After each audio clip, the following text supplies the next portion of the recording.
Ah, there we go. Okay, everybody, let's see if we can try this now. That was absolutely fascinating. Here we go. We're going to take a look again. Let's see, we'll do the recording again. Chapter 2 and 3 is the story of the Garden of Eden. That was the original creation story. That is followed by a much later creation story, which is chapter 1.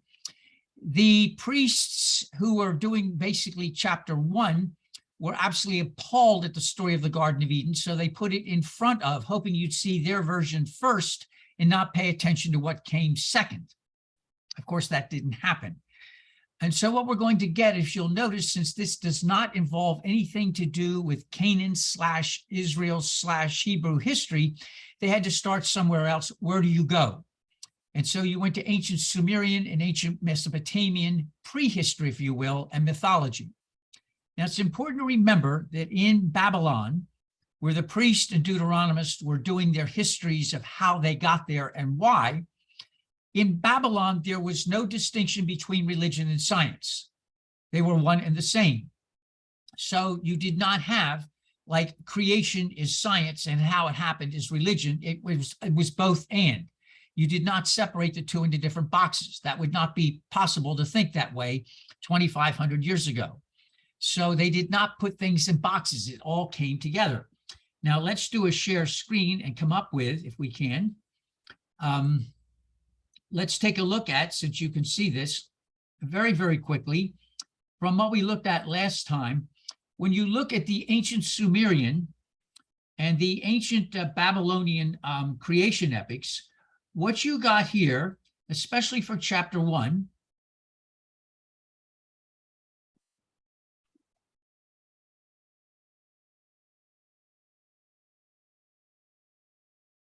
is you'll notice here, this is directly from Gilgamesh, which was taken from Enuma Elish. Notice you have light, creation, dry land, luminaries, creation of man, and then God the gods rest. This order was taken absolutely directly from Gilgamesh, from Enuma Elish.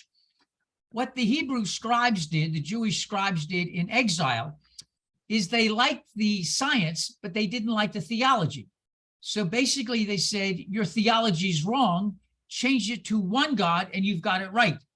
So they took the, if you will, quote unquote science, removed the theology, added their theology, and what you have is what would you argue is in their mind the corrected version. But we need to remember this is long, long before Israel, long before Canaan, and long before any exile that happened in 588 BCE. So again, where do you go? You had to go to prehistory. So then when we take a look at this, you're going to see we finished chapter, let's go to Genesis now. We go to Genesis here, 1 and 2. We last time talked about, then God said, let us make humans in our image. And we talked about this. Notice it is in our image. Male and female are equal. Now, I've never understood how the story of Adam and Eve took precedence, especially when it came time to demoting women. Here it is equal, but this doesn't seem to play. Almost immediately you picked and chose. You liked the creation story of chapter 1, but when it came time to women, you latched on to chapter 3 when they're having the argument in the garden. And if you remember that story, Adam gets away with it all.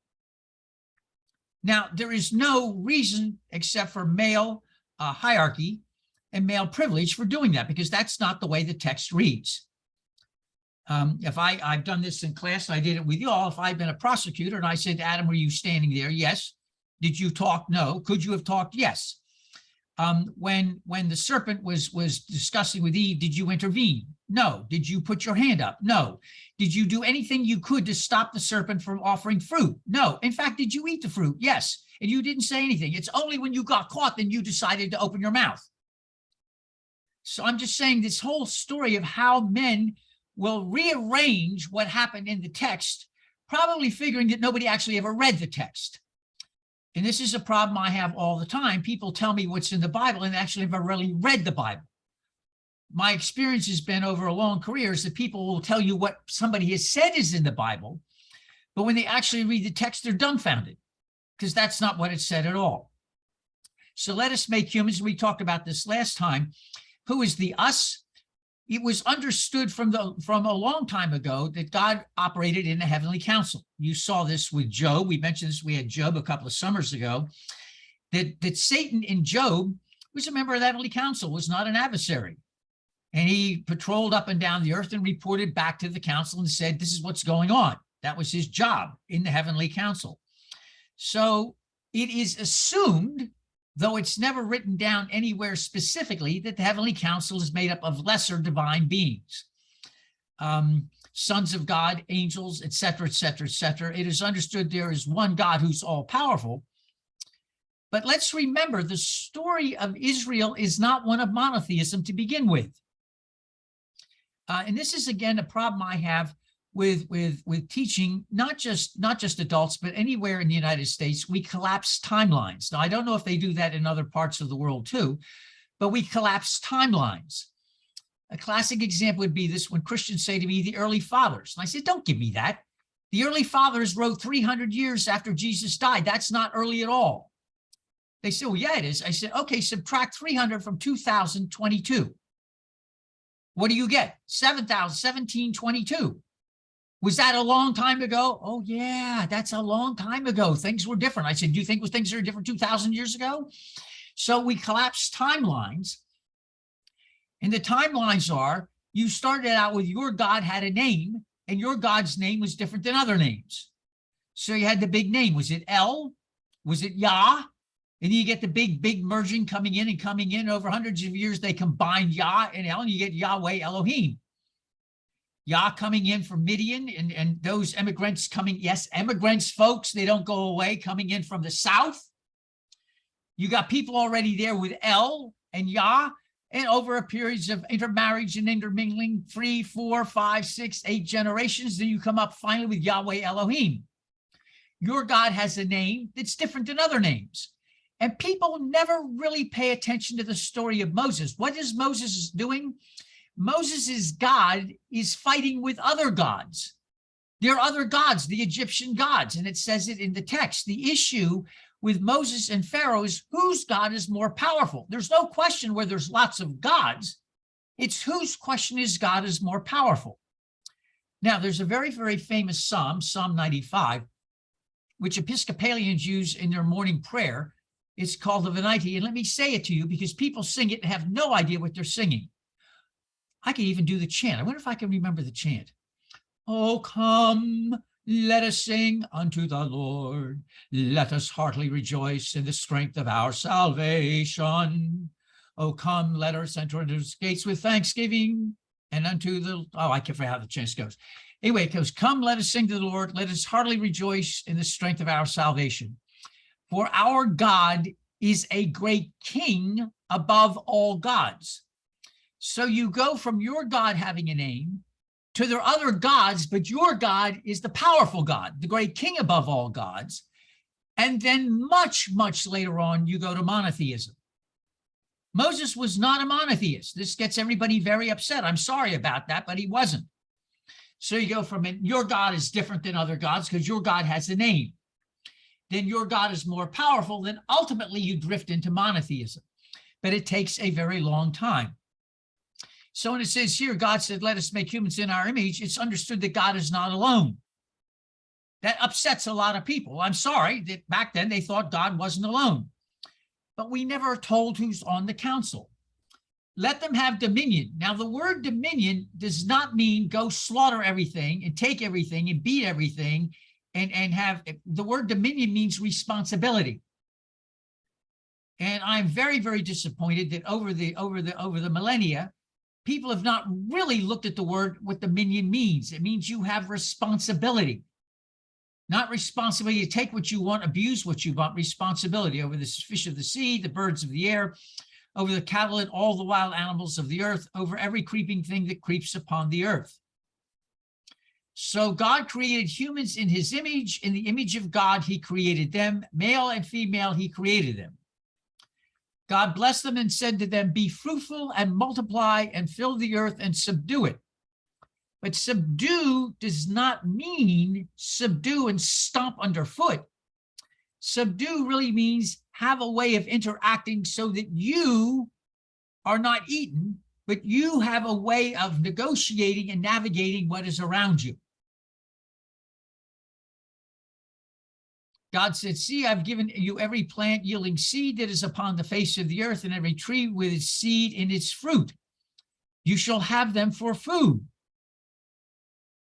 And to every beast of the earth and every bird of the air, and to everything that creeps on the earth, and to everything that has the breath of life, I've given every green plant for food. Now, you notice then that you're talking about a variety of things. And this gets scary because if you look at this, and every beast and every bird of the air and to everything that creeps on the earth. Now, I was looking at a thing last night with Maria about Hawaii, and they have 6 feet long, 6-inch long, multiple legs with stinging things, centipedes. 6 inches long, and some are even longer, creeps along the earth. Have you ever seen the movie Arachnophobia? Arachnophobia came out in the 70s, the greatest spider movie ever made, and it featured an Amazon parrot spider as the hero. I don't know about you, but when I see creeping things, this does not bring great joy to my heart. Snakes, I don't mind, but I see spiders to this day. And out where I walk the wizard, every year at a certain time, there are these enormous spiders that have webs the size of a human being. And they're in these trees minding their own business. And I sweat as I go by them. And I'm thinking, these things are not going to harm you. They come out once a year. They're minding their own business. Some of you may remember that movie James Bond, when he had this thing crawling up his arm at night, the tarantula. It was a pet. Who keeps a tarantula as a pet? And I remember students telling me they're very nice. You just have to be very careful when they're molting. Creeping things. And it was so. And God saw everything he made, and indeed it was very good. Now, I want you to remember this, because what's going to happen in a couple of minutes is going to question you what happened. God saw everything he had made, and indeed it was very good. And there was evening and there was morning the 6th day. Thus the heavens and the earth were finished in all their multitude. On the 6th day, God finished the work that he had done, and he rested on the 7th day from all the work he had done. So God blessed the 7th day and hallowed it, because on it God rested from the work he had done. These are the generations of the heaven and earth when they were created. Now, this ends the second creation story, but it's only the first half of prehistory. The second half begins with the following. And let me pull this up.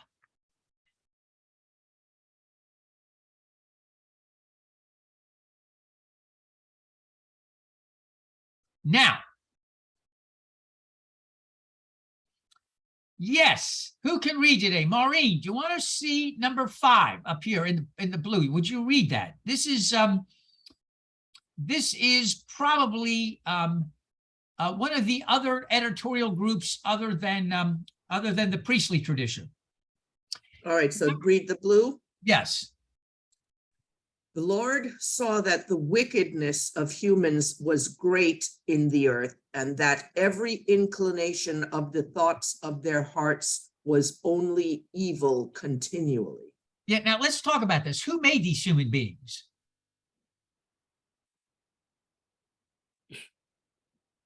All right. The Royal Council of They made them.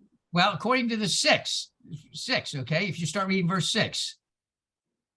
And the Lord was sorry that he had made humans on the earth, and it grieved him to his heart. Okay, now stop. Stop. Later on, traditional theology in all the monotheistic religion, traditional, not non-traditional, traditional, argue that God is all-powerful, all-knowing, and all-powerful, all-knowing, and all-creating. If you're all-knowing, then you had to know, by definition, that what you're going to create is a mess. Now, how you can apply that theology to this text gets you in a lot of trouble. because that means, number one, God had to know. So why would he create something that was a mess? Number two, if God's all powerful, why not fix it? And why does God need a heart? That he had a circulatory system? This is again not taken literally, but you get the idea that he's emotionally invested. But so what you're getting then is later theology taking an old story and it doesn't work. The ultimate answer is, and I have been schooled on this more times than you can imagine, Kenneth, not everything makes sense. You have to accept some stuff on faith. Not what you don't understand, accept on faith. And I said, I have faith, this is all wrong. And then I said, you're impudent. They said to me, you're impudent. You don't get faith. I said, I get faith, but it has to have some sense to have faith in something. You just don't have faith in everything or nothing. Anyway, go ahead if you read this. Start with verse 6 again. And the Lord, again, verse 6. Yeah, please. And the Lord was sorry that he had made humans on the earth, and it grieved him to his heart. So the Lord said, I will blot out from the earth the humans I have created, people together with animals and creeping things and birds of the air, for I'm sorry I have made them. But Noah found favor in the sight of the Lord. Okay, now these are two different editorial groups. Now remember, there'll be two major editorial groups: the priestly tradition and the Deuteronomists, who are saying we got what we deserved and it's all our fault and we need to get our act together. Then there'll come along a third editorial group that will bring in other information that was very inconvenient, and they will edit D and P and bring in other information. And what we ultimately have somewhere around the year 200 or so is what we call the Hebrew Bible or the Old Testament. But there's interesting information that gets brought in at the end, which upsets a lot of apple carts. Now, this goes back again to read some more blue, if you would, Maureen. Now the earth was corrupt in God's sight, and the earth was filled with violence. And God saw that the earth was corrupt, for all flesh had corrupted its ways upon the earth. Okay, go ahead. And God said to Noah, I have determined to make an end of all flesh, for the earth is filled with violence because of them. And now I am going to destroy them along with the earth. Make yourself an ark of cypress wood. Make rooms in the ark and cover it inside and out with pitch. Okay, now I'm going to ask Nanette if you would read this. And this is a classic example of anywhere you see stuff like this. This is the priestly tradition, which argues that things have to be done a certain way. Now, one of the things that gets fascinating, nobody was there keeping track of this. If you think about this, we had Adam and Eve, and we had a bunch of peoples running around. And what language would this be in? I mean, you're talking Mesopotamia. I mean, cuneiform, plates, whatever. I mean, so how would they know this? This is a classic example of somebody writing in the 500s and trying to go back and inject into prehistory what they thought would be. Okay, Nanette, if you would read this in the pixie dust color, please. Challenging. This is how you are to make it. The length of the ark, 300 cubits, its width 50 cubits, and its height 30 cubits. Make a roof for the ark and finish it to a cubit above, and put the door of the ark on its side. Make it with lower, second, and third decks. Okay, now let us take a moment and take a look at the following, if we can. And take a look at the grandmother of them all in terms of the flood stories. Gilgamesh is not the grandmother of them all. Neither is Enuma Elish. It's one called Athrasis. This is the oldest one of the bunch.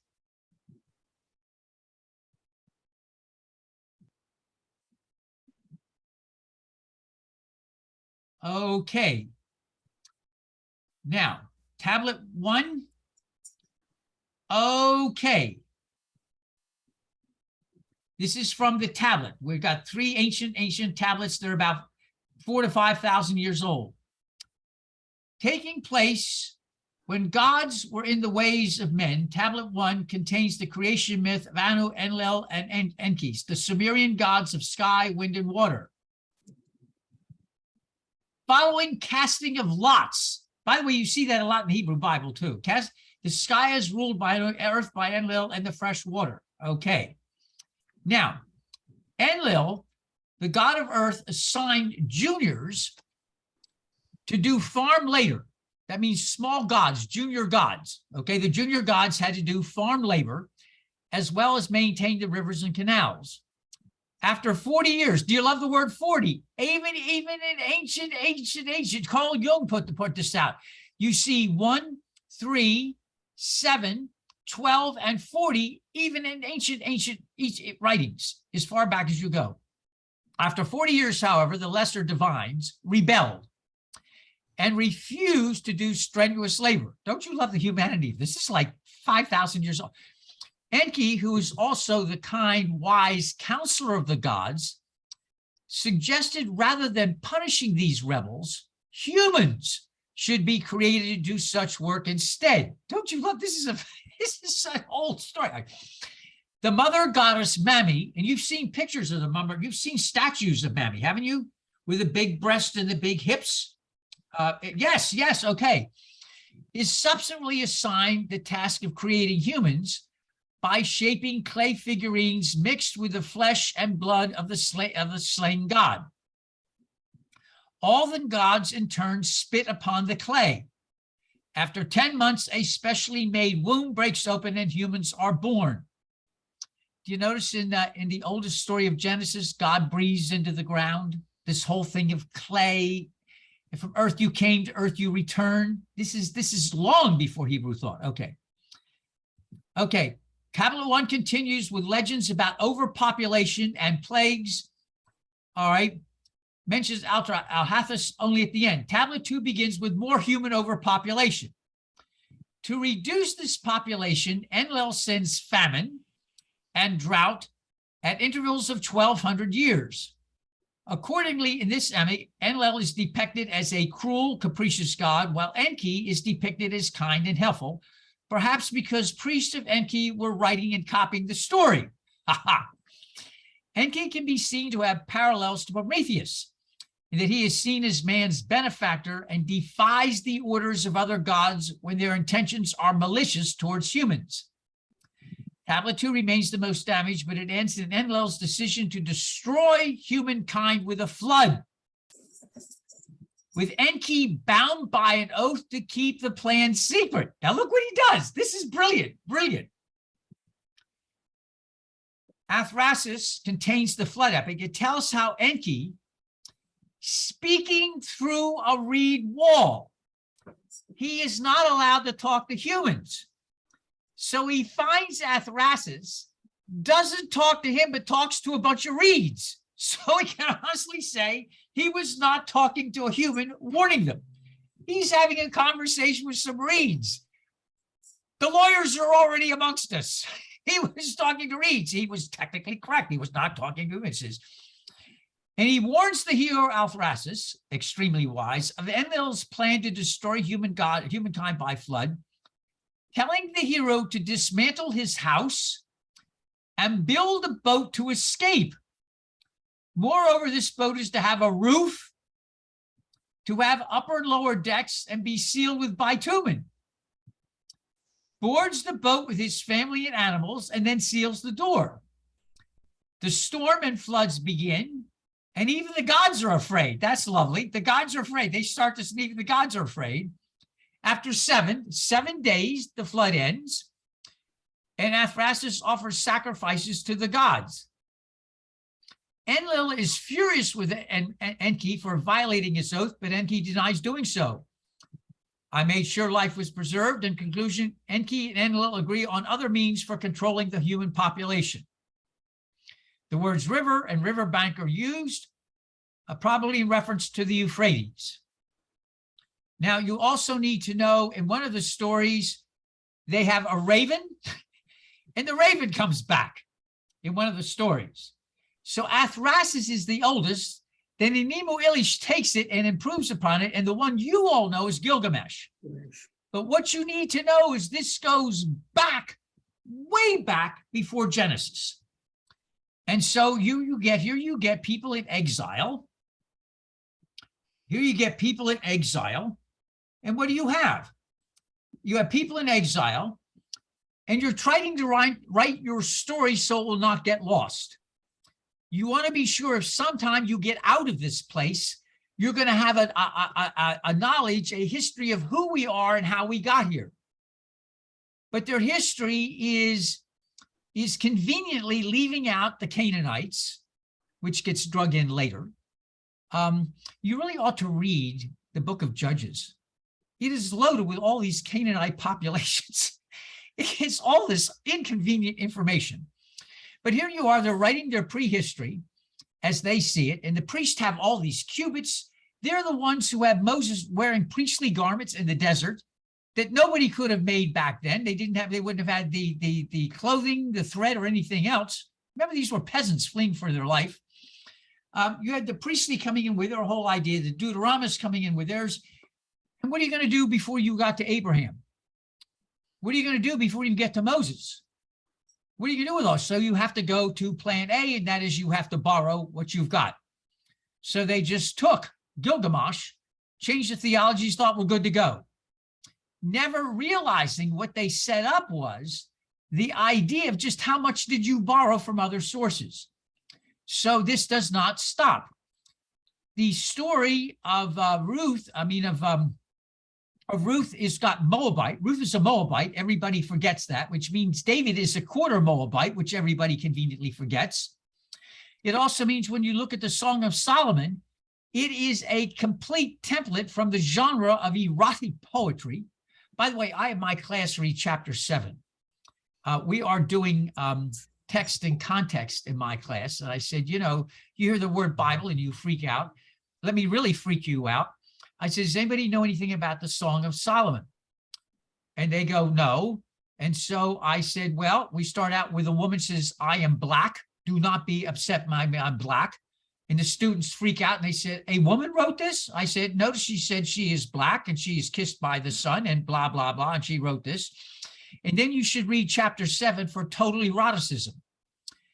And people said, this is in the Bible? I said, no, I made it up. Of course it's in. Did anybody here have a Bible at all? And somebody raised their hand, go blow the dust off of it, open up the chapter, go to the index, and they do, and they can see that this is really old. I said, look it up. They said, and I read chapter 7. They read it from the Bible. Why is it in the Bible? I said, I made this up. What is wrong with you people?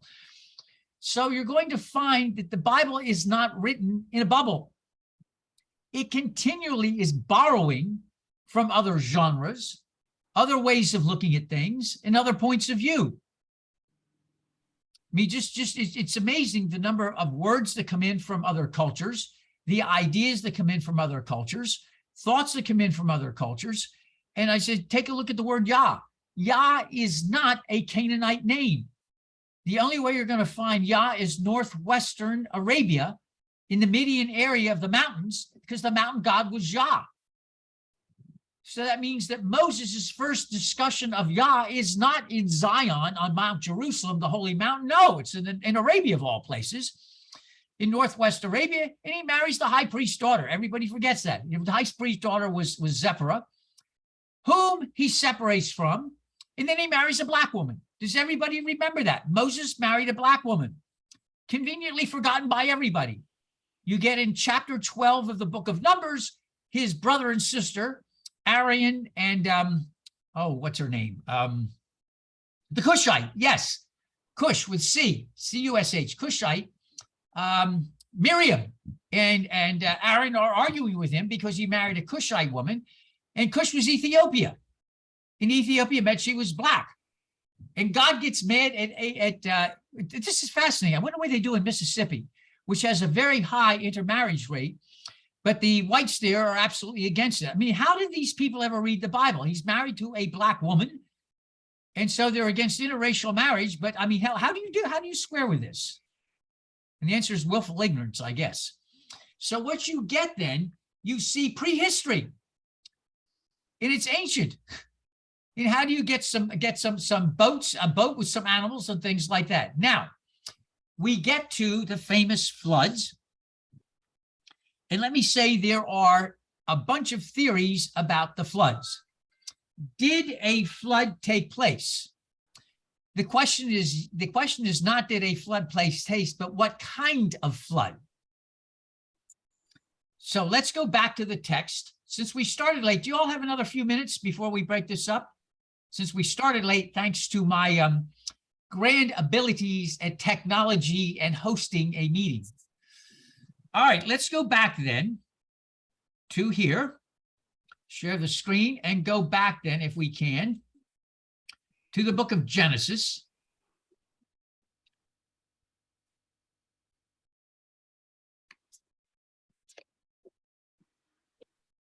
The two floods. Yes, there are two. Okay. Now, let's, somebody else want to read here. Serge, are you awake? Are you awake? I am awake. Can you start with number 7? Can you see that? Are you on your phone? Are you able to see this? Then the Lord said to Noah, go into the ark, you and all your household, for I have seen that you alone are righteous before me in this generation. Now, okay, now this is again, this is P, priestly. Notice how everything has to be all boxed in. Go ahead, Serge. Take with you 7 pairs of all clean animals. Now stop. Would Noah even know what clean and unclean is? No, this comes much, much, much later. That's one of the hints when you're doing who wrote this. Who is going to even think of clean and unclean? Go ahead. The male and its mate, and a pair of the animals that are not clean, the male and its mate, and 7 pairs of birds of the air also, male and female, to keep their kind alive on the face of all the earth. For in 7 days I will send rain on the earth for 40 days and 40 nights. And every living thing that I have made, I will blot out from the face of the ground. And Noah did all that the Lord had commanded him. Okay, now let's stop there for a moment. And let's talk for a moment. How many of you have animals? All right. Can you just go round up your animal when it gets off the, what happened to the fish? That's a good question. That's a good question. What happened to the fish? All right. Your animal gets off the leash. Now, I don't know if any of you have willful animals. The dachshund may be the most stubborn dog of the bunch. Some of you may have remembered the author Edmund Wilson. Edmund Wilson is famous for his dachshund, especially the one named Fred, who lived to be 20. And Edmund said that Fred reminded him daily of his inadequacies. The dachshund gave him a look to remind him of his mortality. The dachshunds are infamous for the look they'll give you. They're an engineered dog, and they were engineered to go underground to dispatch badgers. In the 1500s, one family of badgers could destroy 1 acre of crops. Whoa, yes. So they engineered a dog to go underground. It was the original Vietnam tunnel rat. Now, all of you imagine you're a dachshund and you go underground and you have to do things. Is anybody there helping you? No, you have to do this all by yourself. And interestingly enough, a tidbit, by the way, is the dachshund tail is one of the strongest tails on any dog because they wouldn't come out until they finished. And you have to reach down and pull the tail, and you had to have the tail strong enough so you wouldn't break the tail. So the dachshund tail is incredibly strong, so it won't be broken or separated when you pull it out. Now, let me ask if any of you had to go down into a tunnel and do battle, and then you come out and somebody's going to tell you how to dress, what to wear, and what to do. What are you going to tell them? You know what you're going to tell them. That's the same thing dachshunds do. They're incredibly stubborn. So you get a dachshund off a leash. Good luck. They will come back when they are ready. Thank you very much, unless you have a treat. And it better be a good one, not just any treat. Did any of you ever have other animals that cats? Did you ever get a cat, get out of the house and try to get a cat? Yep. It's hard. Maureen, I've seen your dogs. Ha! Barbara Young, you've had dogs and cats. If they get out of the house and off the leash, is it hard to corral them? The dog I had was a Malinois, and they're Velcro dogs. So they want to be with you, come hell or come high water. The cat, Shrimp, can't run. He's too stubby to run. So and he likes to hang around with you when you're outside. So I'm Well, pretty lucky that way. I don't really. Before I had the dachshunds, I had Scottish deerhounds. They're sight hounds. They take off after anything. Then we rescued a greyhound. Any of you remember Uther Pendragon, the greyhound? Oh, he took off. I had a class to teach in an hour, and I'm giving a final walk. He gets out of his leash, out of his thing, and does a 10.0 dive into the lake out here by where we live to go after ducks. And he's there and he's plopping around, and I thought he was drowning. So I jump in with my clothes to go get the dog, and I find out he's not drowning at all. He is standing with his long legs, and they're on the bottom of the lake, and he's standing there looking around, just checking things out. So I try to get him to come on. No, he's enjoying life too much. He goes for a swim. I said, get back here. He only came back when he was finished his swim. No. So, yeah, how tigers and bears. I mean, it's a nice story. How are you going to, birds? How are we going to get a bunch of birds? Any of you have parrots? I'd like to see you get hold of a parrot. Yes. Maureen has 10 dozen parrots in her backyard. Woo-hoo! Come here, come here. I don't think so. So I'm just saying it's a cute story. It's a very, very cute story. But when you ask practically, how do you do that? Then I remember it was the famous story who, unfortunately, the comedian is now disgraced, but he did a very, very famous monologue of Noah in the Ark, and he said, "Who's going to clean up the bottom of that ark? Did you ever go down there? Who's going to clean that up? Seriously, did anybody ever think about that? Who's going to clean that up?" And so it's a cute story. And the 7 days, and of course, and we had the other stories, and with a raven, and the other stories with a raven and things like that. And the idea is there had to be something that survived. And so you go back into prehistory, and everybody knew there were floods. And by the way, it turns out there were lots of floods around the planet. The Altari Mountains had major lakes, and when they had their first major thaw of glaciers, they had absolutely massive flooding in the Altari Mountain region, way in north central Asia. The Altari Mountain Range. Now, about the Black Sea. Does anybody, I've got to watch the time. There are two theories about the Black Sea. And the bottom line is everybody agrees there was flooding. The question is the degree of flooding. And it always amazes me when academics get together and they lose all sight of real common sense. So let me stop there. And we'll begin with the flood next time, the flood stories. Because when I read this, I'm thinking, obviously, whoever writes this stuff has never been in a flood. Has anybody here ever been in a flood? All right. Okay. AJ has. All right, AJ, how deep was the water? Well, I was driving, but it was probably about a foot deep, and I was carelessly, I was much younger, carelessly driving through this flood. I had been at a conference, but I was able to get to a safe place, but there were cars that were, getting stuck and things like that. I mean, it was a long time ago, and it wasn't terrible, but it was still dangerous. Okay, I was in the March 1962 flood on Brigantine Island. Now, a lot of you don't know this. New Jersey has a whole bunch of islands on the southern coast. Several of them had been discovered by money.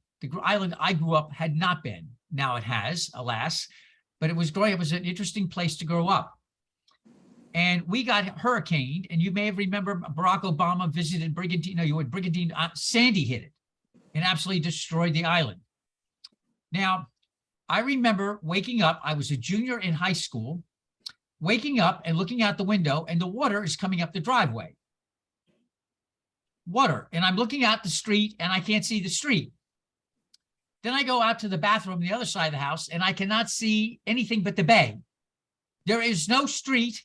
There's no bulkhead. There is simply bay in the backyard. I mean, everywhere around, there's a house, and all the houses have no lawns or anything else. What happened was, when people went to bed, a unique, perfect storm hit in front of the island about 2 a.m. Even the weather forecasters had predicted this, and it lasted 2 to 3 days, and it was cold. March 1962. Yeah, we didn't call it a barrier island, but I guess it would be technically. It's next to Atlantic City, and it's below Beach Haven and Long Beach Island. They were all rural back then. Atlantic City wasn't, but everything else, Brigantine, everything else was. So the water got 3 feet deep. The entire rec room was flooded, and the water came up just under that much under the living room floor. It just, so we were talking up to your knees, between your knees and your waist. That's how deep the water was. Then it receded, then it came back again, and then it receded, and then it came back, and then finally went out. And it gives you a real idea of when somebody writes, it was only 10 meters, the flood, you want to take something and throw it at them. Only 10 meters. Do you realize how much 10 meters is? 10 meters is 4 times, it's about 40 feet. I don't know about you, 40 feet of a flood would wipe out every house that you can think of with room to spare. So when this academic wrote, it was only 3 meters, 4 meters high. I mean, do you have any idea, you idiot, how much water that is? I mean, where do these people come from? I have no idea. But I'm thinking, obviously, this person has never been in a flood, has no idea about 33 feet. That's bad. That is bad because the flood comes and it just doesn't, like, gone. So I'm just saying that any of you remember the tsunami? Remember the famous tsunami that hit, was it 20, 25 years ago? And we saw pictures of that when it went into, where was it? It hit, come on, what was that? What was the area it hit? Indonesia. Indonesia, yes. And then remember, it went all the way across and hit Kenya. It hit Indonesia, then a couple of resorts in Thailand. Remember that? And then it went all the way over to Indonesia, and you got the famous story of the hippo, the baby hippo that got swept out to sea. They got the baby hippo and they put him in an enclosure with the 110-year-old tortoise. Did you never remember that story? Yes, and then that remembers them. They got this little baby hippo, and they brought him back, and they didn't know where to put him, and they put him in this enclosure with this 110-year-old tortoise. Well, it turns out this story is incredible. Let me tell you what happened. The hippo begins to grow, and it goes over to the pool where we're near, and so they begin to speak a language. They put little microphones on them, and they found they made noises to communicate with each other. And when the hippo was moving, come over and bang the tortoise, and the tortoise would turn around and follow him. And they spent like 3 years together until the hippo got huge. And that was no problem until they decided to bring a female hippo in to keep the hippo company. And the female wasn't used to the tortoise and got too rough, and they had to move the two out of the enclosure for the sake of the tortoise. But it was a 3-year story. It was absolutely incredible how two species learn to communicate. And this hippo got stuck with that tsunami in Indonesia. And I don't know if any of you ever saw the actual pictures the people took of the flood. It's really, it's unbelievable. You see people up like on the 9th story of this hotel, and you see the flood come in, and they're looking down, and the water is like 3 or 4 feet below their feet. I mean, the floods you saw were just incredible. I have one picture to show you the waves way out, which means that they're building way, way up, and the water's receded before it's going to come in and hit the shore. They had no idea what they were looking at. I mean, it was just scary. Does anybody remember what the name of that place was in Indonesia? Banda Aceh. Yes, yes, yes. Banda Aceh. Yes, Banda and that Aceh. was also that the tsunami was caused by tectonic plates that were also that's where Krakatoa was as well. It's a very seismically active part of what they call the Pacific Ring of Fire. Right. All right. So I'm just saying that all this stuff is it's amazing how these things happen, and floods. And so when somebody writes something that's only 3 meters, that's 33, 34 feet. I don't know where they've been, but that is a major flood. That's it. Owen Emezi. Yes, yes, yes. Oh, write that down. Owen Emezi. You guys have got to read the story about them. Owen and Mezi. Mezi, if I remember correctly, is Swahili for old. And Owen is the name of the hippo because the guy who picked him up, I think, was Owen. And so you got Owen and Mezi. You need to read the two of them. It is a magnificent, magnificent story. Owen and Mezi. Oh, I've got to write that down for next class. Owen and Mezi. Okay, well, I will record this, finish recording. Mezi, 130 years old. Can you imagine the stories that Owen could, that Mezi could tell? Oh, mercy me. Would make all of us look like infants. I would love to see the wizard as a dachshund meet Mezi. Talk about interspecies. All right, everybody, I will record this. So we've got ancient prehistory, Athrasis, the grandmother of them all. Enuma Elish picks up and expands and adds a raven. And then you all know Gilgamesh, or most of you have heard of Gilgamesh, but it's the grandchild. It goes way, way, way back. And these stories are 4,000 to 5,000 years old. Absolutely amazing. And some of the first ones written down in cuneiform. Amazing what they would first write down. So thank you for being here. Let's see. Let me stop recording before so I can mention names.